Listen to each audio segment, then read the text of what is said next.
Part 1. Shadows in the Silence. The hallways of St. Margold's Community Hospital were quiet, unnaturally so. Their polished floors reflected the overhead lights with sterile precision, and the occasional beep of a monitor from a distant room only made the silence feel more intrusive.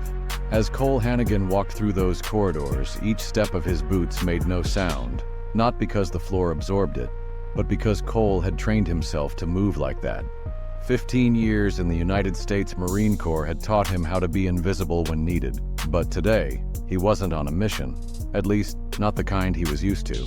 Today, he was just a father, and the silence that once gave him tactical advantage now gnawed at his gut. Nothing about this place felt right. It wasn't just the smell of antiseptics or the sterile lighting. It was a deeper instinctual feeling. Something was wrong. Horribly wrong. Room 237. That's where she was, Riley, his daughter. At just 15, she should have been a whirlwind of youthful energy, complaining about homework, playing music too loudly, and asking for a later curfew. Instead, she was wasting away in a hospital bed, her body becoming thinner and weaker with each passing week. The doctors hadn't been able to pinpoint what was happening.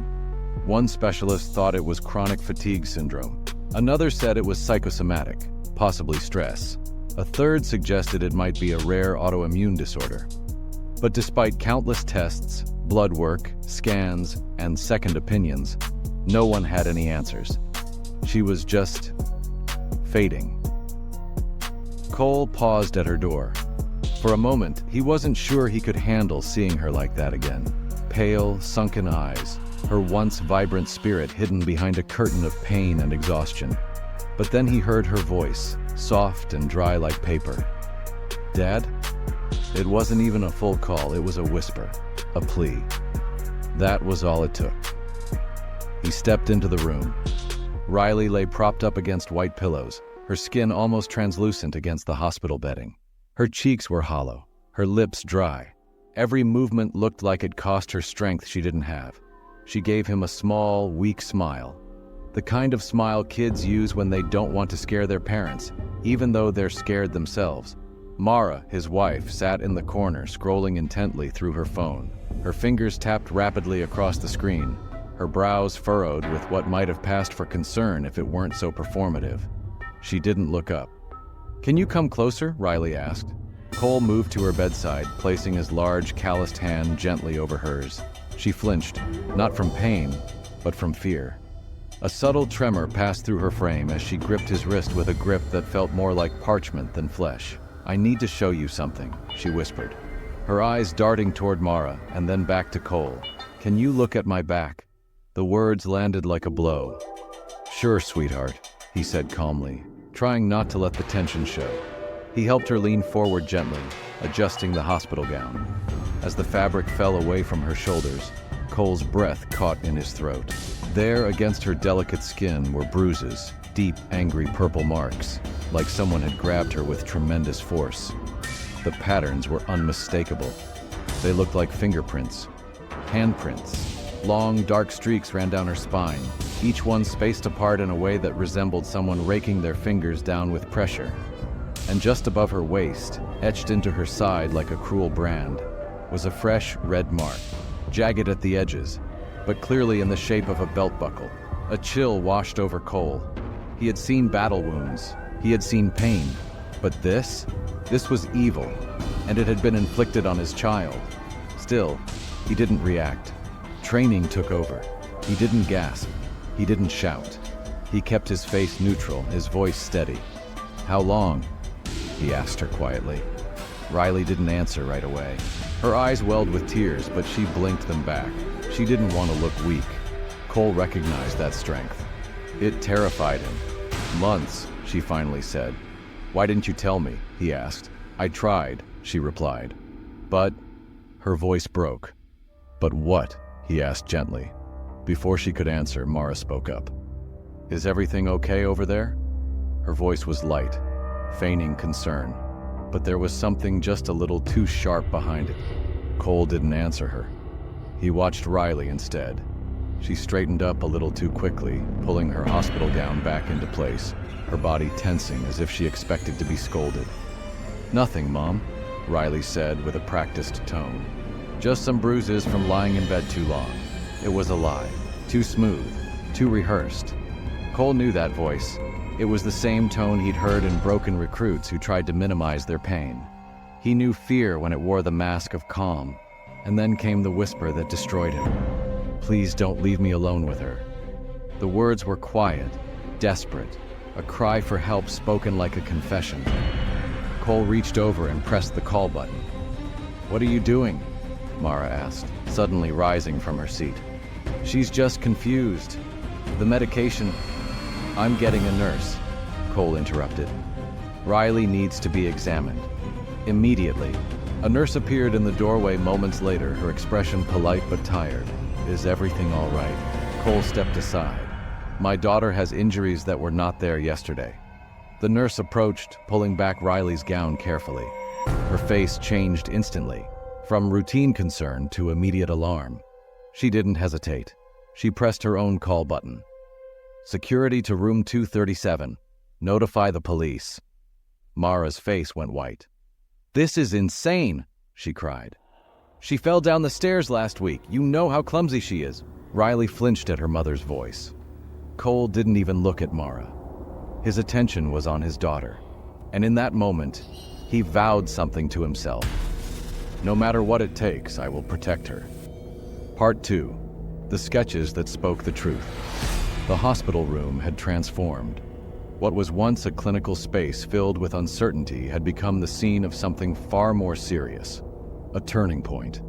The nurse, now joined by another, gently examined Riley's back again, documenting every mark, every bruise, with the kind of quiet intensity that told Cole everything he needed to know. This wasn't a minor issue. This was real. This was serious. And Mara knew it.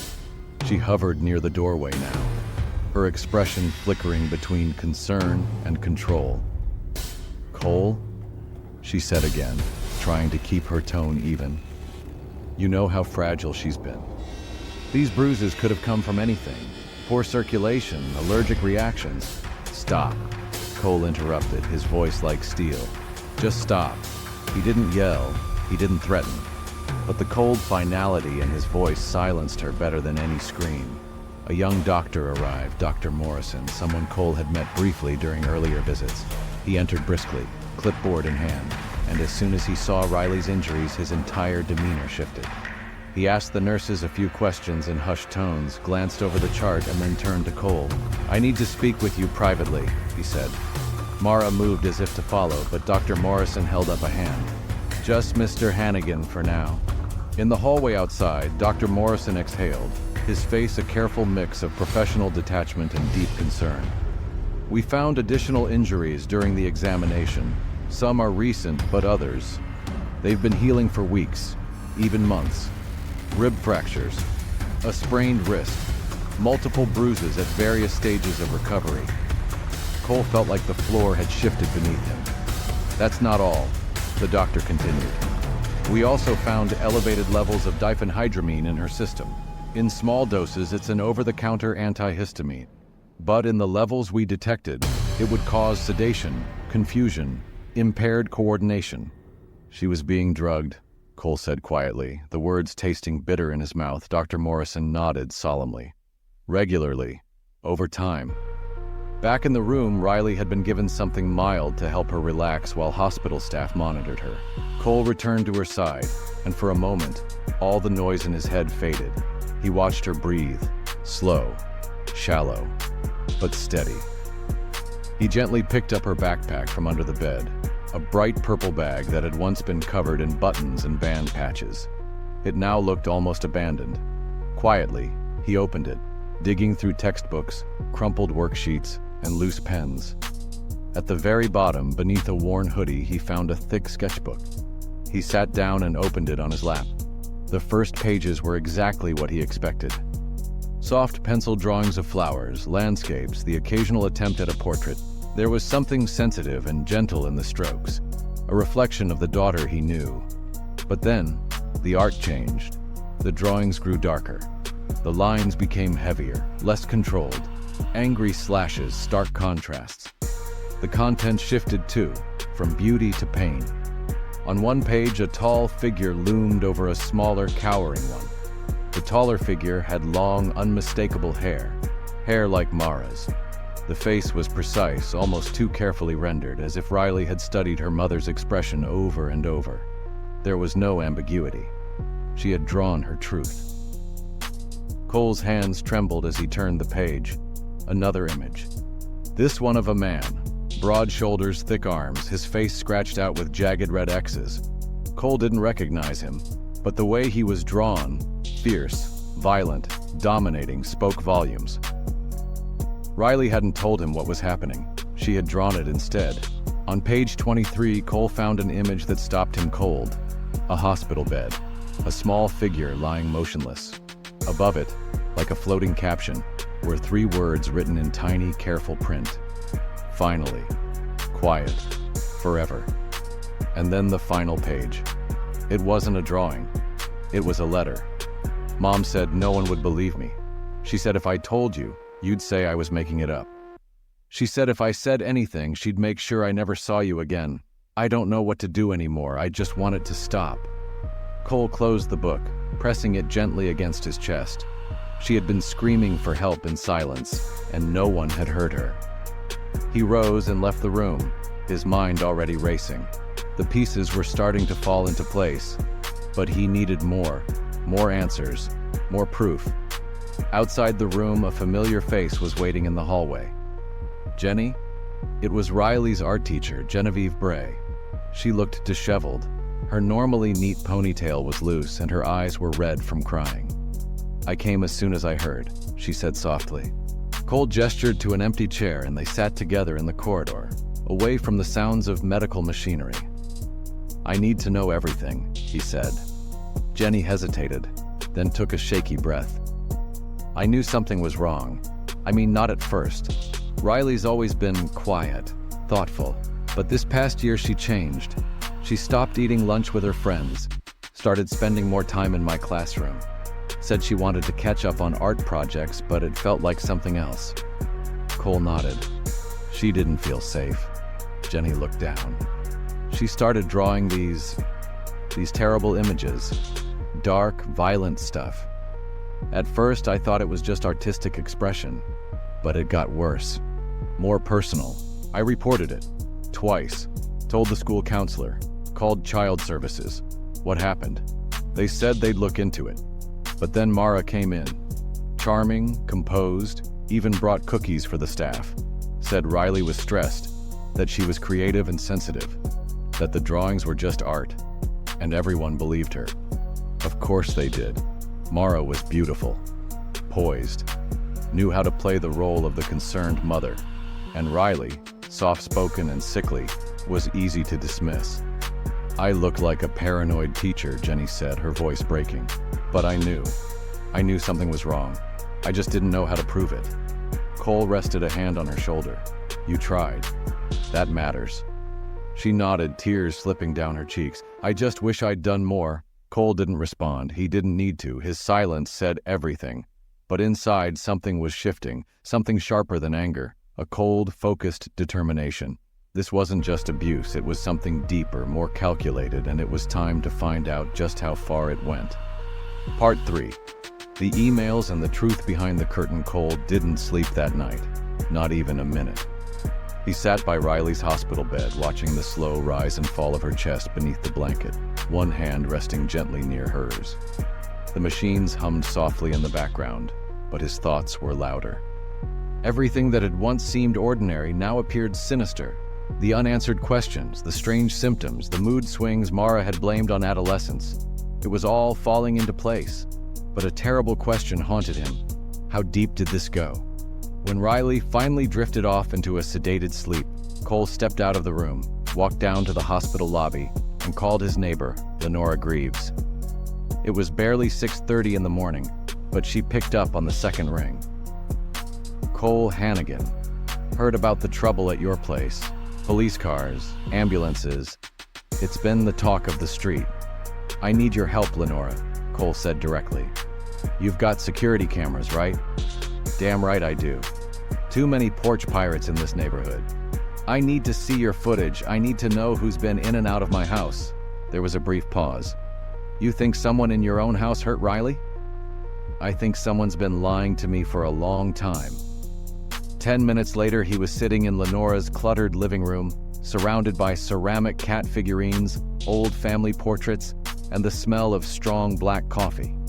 She powered up the desktop computer near her window and pulled up the security archives. Her front-facing cameras captured a clear view of the Hannigans' driveway and front door. They began scanning footage. At first, it was uneventful.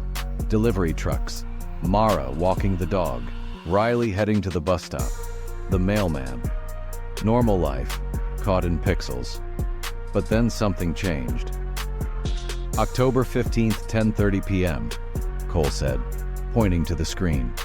A pickup truck pulled into his driveway. A large man stepped out, broad shoulders, gym build, moving like he knew where he was going. He walked straight to the front door. Cole remembered that date. He'd been in Kansas City on a work contract. Fast forward, October 18th, 11:45 p.m. Same truck, same man. This time, he entered through the garage with a key. Mara was home. Riley was asleep, or maybe not. And then came the moment that made Cole's blood freeze. November 3rd, 2:17 a.m. The camera recorded both Mara and the unidentified man dragging something out the front door. A body, limbs dangling, movement limp, wrapped in a blanket. Cole stared. The shape, the size. "Is that Riley?" Lenora whispered, his hands clenched into fists. "Burn this to a disc." Already doing it. Cole's next stop was home. He entered the house slowly, cautiously. Everything looked the same furniture, same photos on the wall. But now, it all felt wrong, like it was a stage, a mask. The silence of the house mocked him. In the kitchen, Mara's laptop was still open, just as she had left it when they rushed to the hospital. He had never once gone through her personal files in 15 years of marriage, but today, everything had changed. He moved the mouse. The screen came alive. Emails. Most were routine. PTA notices, shopping confirmations, bank reminders. But one name kept recurring in the inbox, triel99@gmail.com. Cole clicked. Subject, last night. Mara, I can't stop thinking about yesterday. When can we meet again? He clicked on the next. Subject, Thursday plans. Thursday works. Cole's in Springfield. He won't be back until the evening. Usual place? Cole's stomach twisted, but he kept reading. The messages stretched back months. At first, they were flirtatious, secretive, then more intimate, and then, subject, our problem. T, she's getting suspicious. Asking too many questions about the bruises. We need to be more careful. Mara, maybe it's time to back off for a while. Let things cool down. T, we can't back off now. She's close to telling someone who might actually listen. Mara, so what are you suggesting? T, I'm suggesting we take care of the problem permanently. Cole froze. The messages continued, cold and clinical.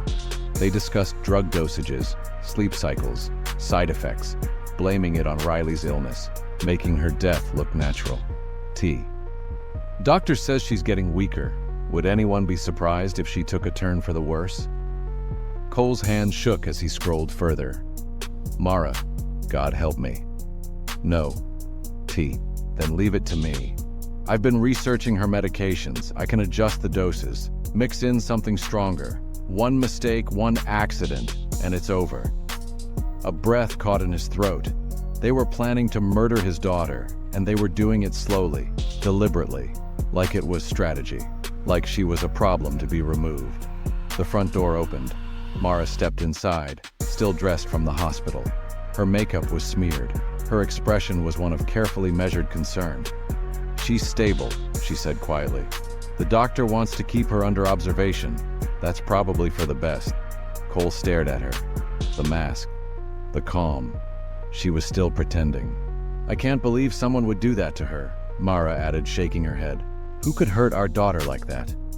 He watched her carefully. If he hadn't just read her emails, He might have believed her. She was that convincing. But now, he saw it all. Every false tear, every well-rehearsed sigh. "Mara," he said gently, "can I ask you something?" "Of course," she said, stepping closer. Those bruises on Riley's back, some of them were old. Weeks, maybe months. "You've been home with her more than anyone. Did you ever notice anything? Anything strange in her behavior?" Mara's eyes filled with tears on cue. "I've been so worried about her illness. I guess I missed the signs. She's been so quiet lately. I thought it was just teenage moodiness." Cole nodded. "Teenage moodiness," she hesitated. "Cole, what are you thinking? Do you suspect someone?" He looked her directly in the eyes. "I think whoever did this to Riley is someone she knew, someone she trusted." And in that brief instant, he saw something shift in Mara's expression. Not fear, not confusion, calculation. The mask cracked just for a second before she recovered. "Well," she said, her voice soft again, "I guess we'll just have to trust the police to figure it out." Cole smiled faintly. "Yeah," he said, "we'll trust the police." But inside, he had already made up his mind. He wasn't going to wait. Not this time. Part 4. Pressure points. The walls of the house closed in tighter with each passing hour. It was no longer a home, it was a crime scene wearing the mask of a family dwelling. After Mara went upstairs, claiming exhaustion and needing rest, Cole remained in the kitchen, still staring at her laptop screen, its glow like a quiet alarm in the darkened room. The emails were clear. The betrayal was complete. The plan to kill his daughter had already been set into motion. Slow, strategic, nearly undetectable. And he had no intention of letting them succeed. The next morning at precisely 8:09 a.m., Cole crossed the street to the house of Lenora Greaves, this time not for footage, but for something far more valuable. Community leverage. Lenora answered the door with her usual no-nonsense demeanor, hair curled and floral robe belted tightly around her waist. "Morning, Cole. What now?" she asked, already sensing the storm behind his expression. "I need your help again," he said. "But this time, it's bigger." He explained what he'd discovered. The emails, the drugging, the surveillance. Lenora's face hardened with each detail. I knew something was off about her. Too perfect. Always smiling, always watching. "I need the footage copied," he said. "All of it. Especially the night footage. Anything with that truck. Anything with that man." She didn't hesitate. "Give me a flash drive. I'll start burning the files." Back at his house, Cole spent the next few hours tearing through every closet, drawer, and locked cabinet. That's when he found it, Riley's backpack, stashed behind some of her street clothes in the upstairs hallway closet. Inside, he discovered more than textbooks and notebooks. He found her private journals, sketches, pages of pain. In one, a detailed image of a man with a thick neck and massive arms, looming over her with violence in every line. Red X's covered his face. In another, a drawing of her mother standing behind her holding a bottle marked with a skull. Each image was a memory rendered in pencil, a record of her suffering, a silent testimony. And Cole was done being silent. He knew he couldn't do this alone, not if he wanted it done right. That night, he visited someone he hadn't seen in years. The Broken Will Tavern sat on the edge of town, tucked between an old tire shop and a closed-down bakery. The lights inside were dim.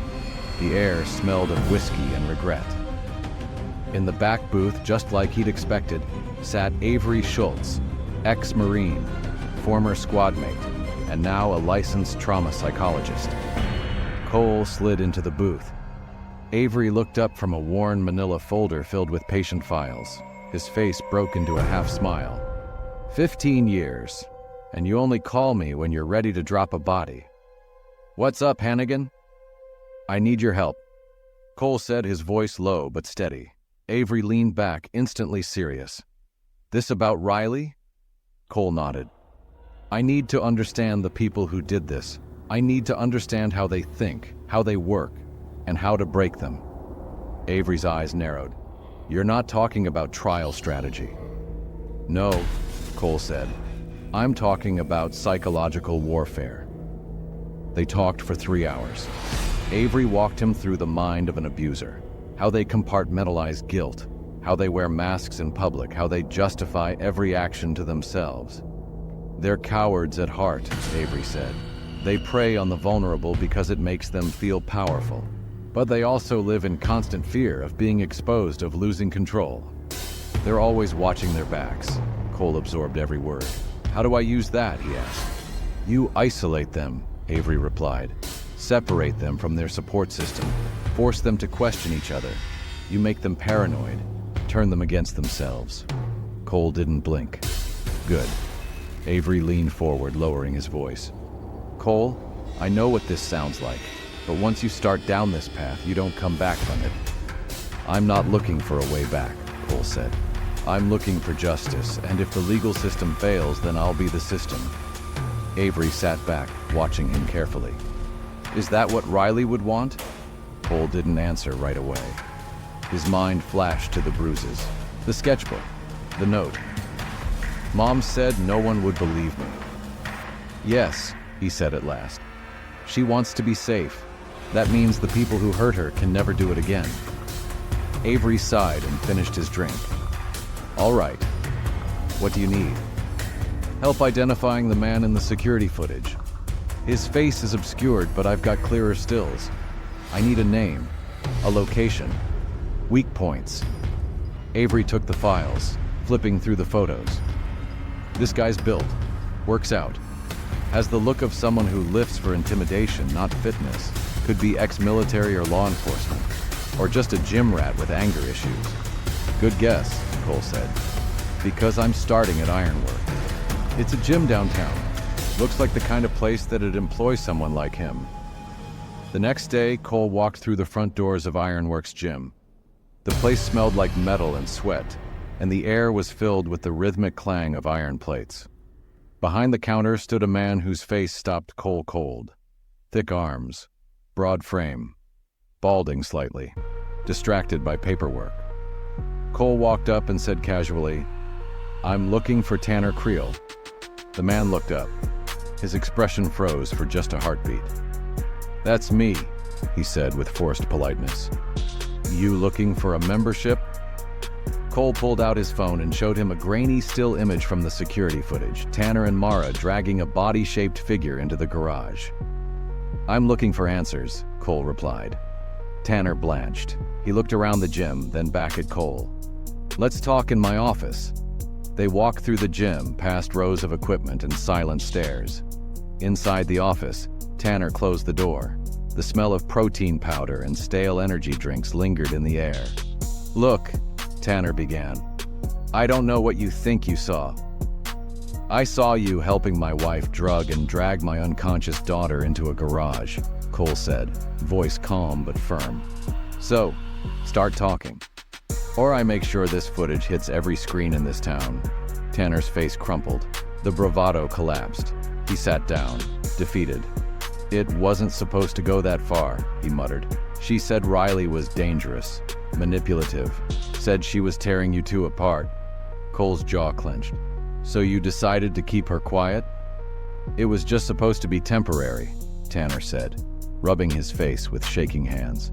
Until she got older, calmed down. Mara said teenagers go through phases. You call poisoning and beating a child a phase? I didn't touch her, Tanner said quickly. That was all Mara. I helped keep her sedated, moved her when we needed to. Mara said you wouldn't understand, that you'd turn on her if Riley started making things up. And now? Cole asked, his voice cold. Tanner didn't answer. Cole placed Riley's sketchbook on the desk, flipping to the page with Tanner's image. His face scratched out violently in red. You broke her, Cole said. But now you're going to help fix this. You're going to tell me everything. Every plan, every conversation, every dose, every lie.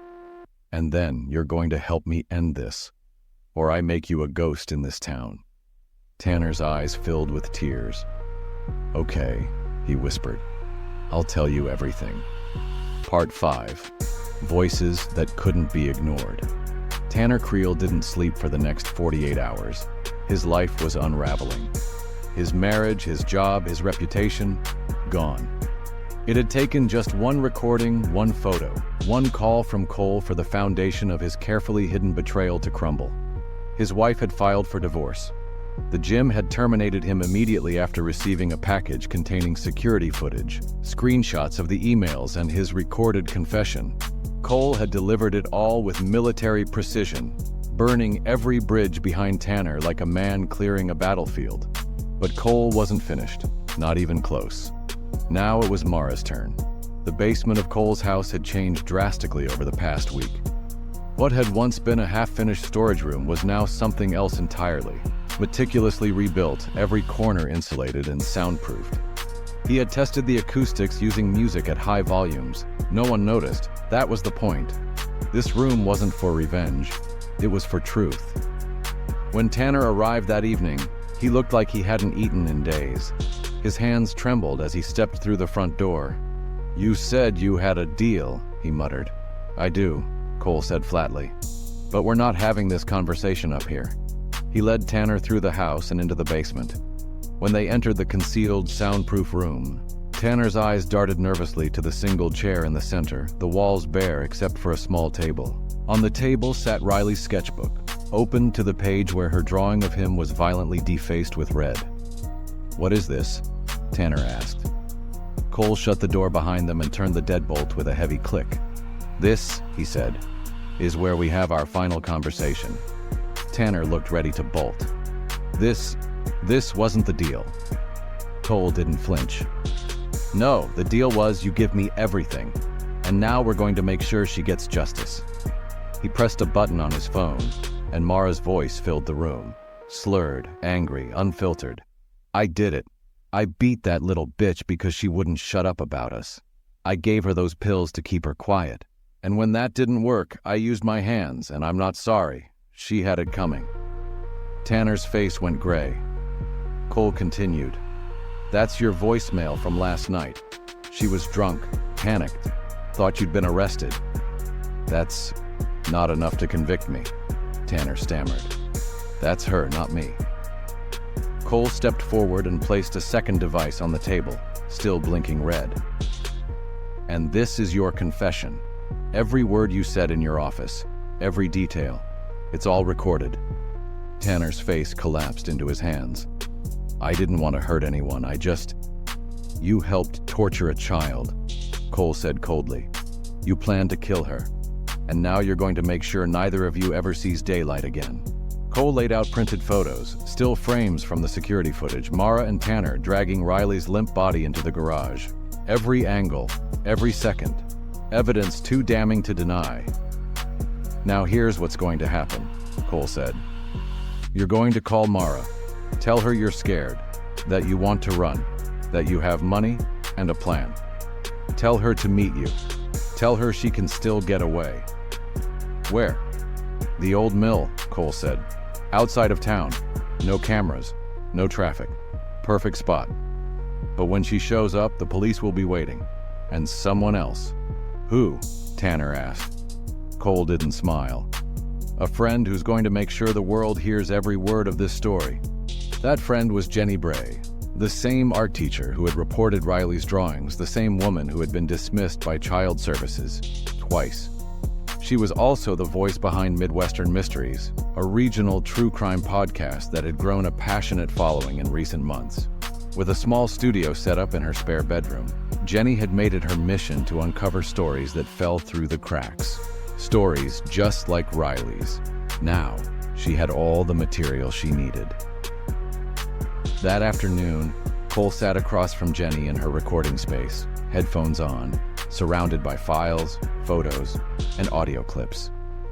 Jenny leaned into her mic, her voice steady but burning with quiet rage. "This is a developing story," she said. "Tonight's episode is not fiction, it's not dramatization, it's a horrifying real-life case of child abuse and attempted murder, committed by the people who should have protected her most." Jenny introduced her guest. Cole Hannigan, decorated Marine, contractor, and father of 15-year-old Riley, who's currently recovering in the hospital after being poisoned and abused for months. Cole, thank you for being here. Cole's voice was calm, unwavering. Thank you for listening. Because that's all Riley ever wanted. Someone to listen. For the next 45 minutes, they laid everything bare. He described Riley's illness, the unexplained symptoms, the discovery of her bruises, the sketchbook, the security footage, the email exchanges, the voicemail, Tanner's confession, Mara's plan to drug Riley to death and collect on a $500,000 life insurance policy. They played clips. They read aloud from Riley's letter. They gave the audience everything, and the world listened. The episode went live at 10 p.m. By midnight, it had been downloaded over 3,000 times. By sunrise, it was trending on social media. Hashtags like Trower Justice for Riley and Trower Believe Children began to circulate. Local news stations picked it up. Within hours, it was everywhere. At 6 a.m., Cole's phone rang. It was Deputy Rigg. "We got them both," Rigg said. His voice was hoarse with exhaustion but laced with triumph. "Mara showed up at the mill, just like Tanner said she would. We were waiting. Tanner's already in custody. Turned himself in an hour after your podcast aired." "What are the charges?" "Child abuse, conspiracy, attempted murder, insurance fraud, and possibly more." "More?" "We found something else," Rigg said. "In Mara's safe.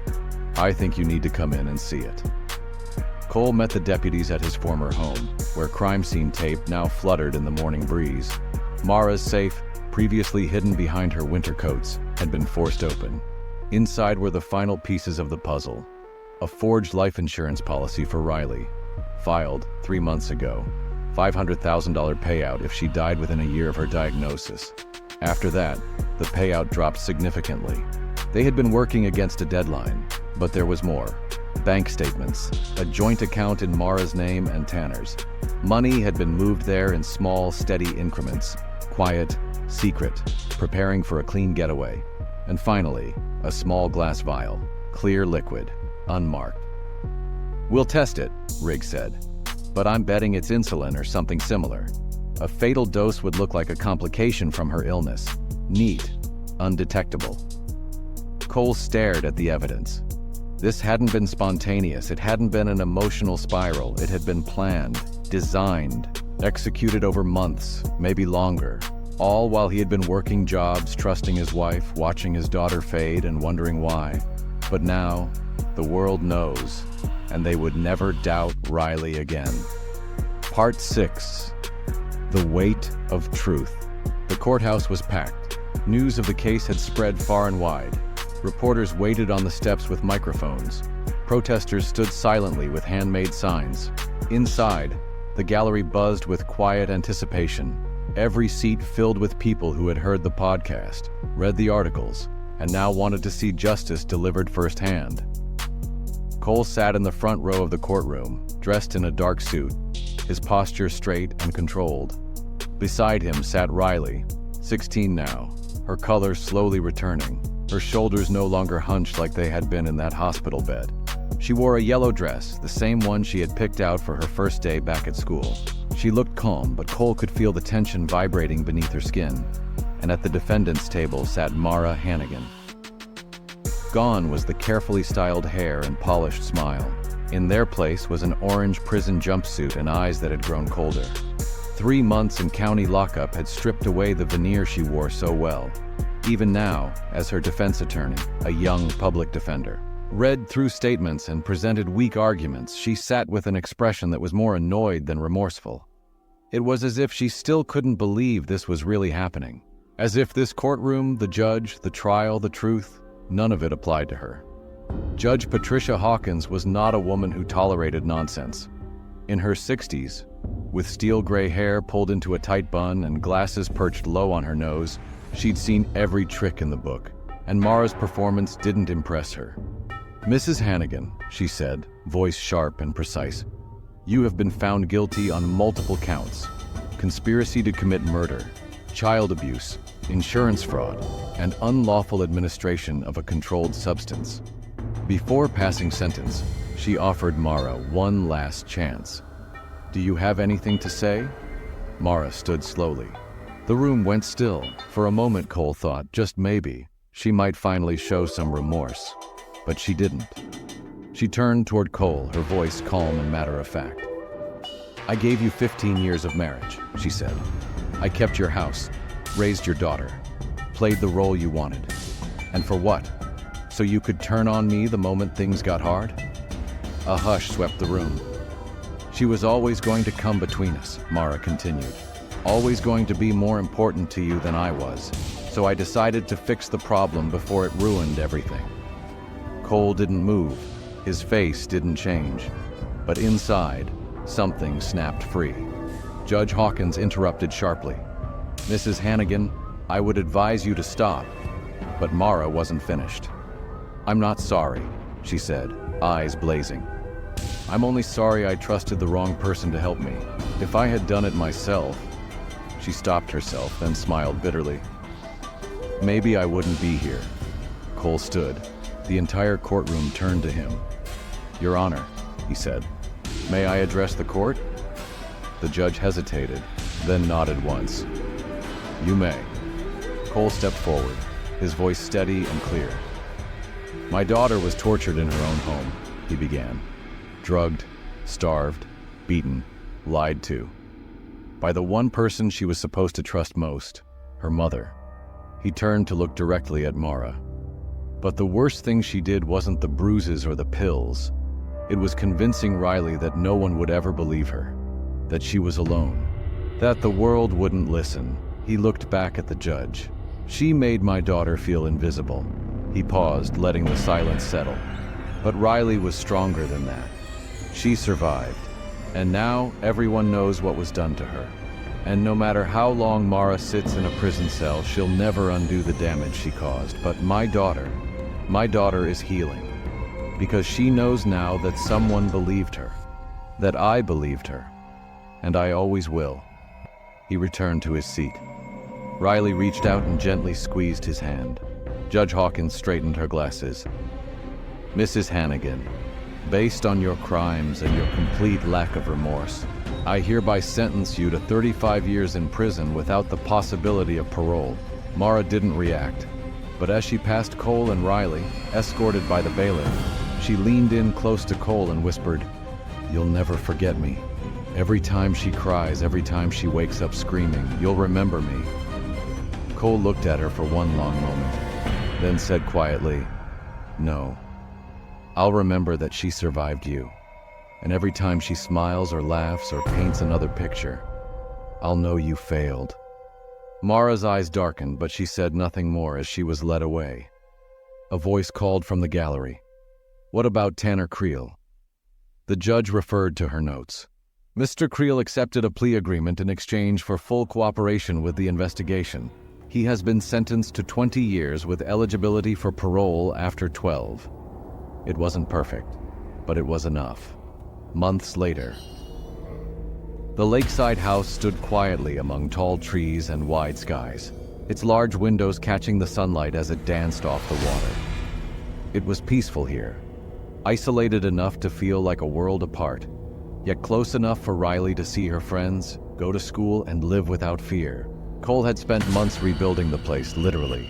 New windows, refinished floors, reinforced locks, and one entire wing of the house had been converted into a private art studio. Outside, in the front yard, stood an 8-foot sculpture. Abstract, elegant, powerful.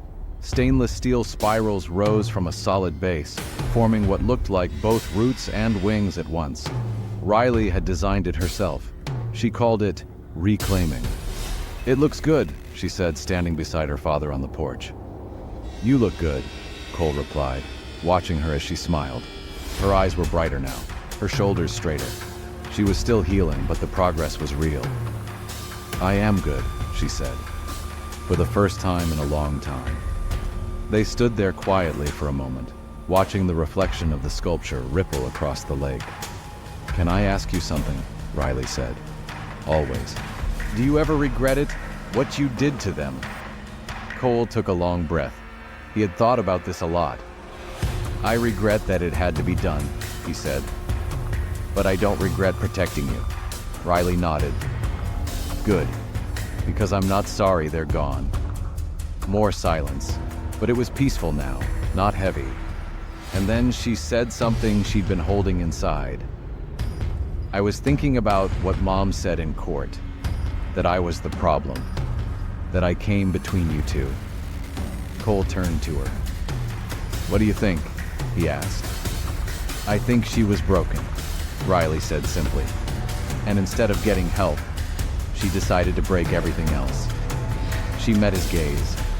But we're not broken, are we, Dad? No, he said, we're not.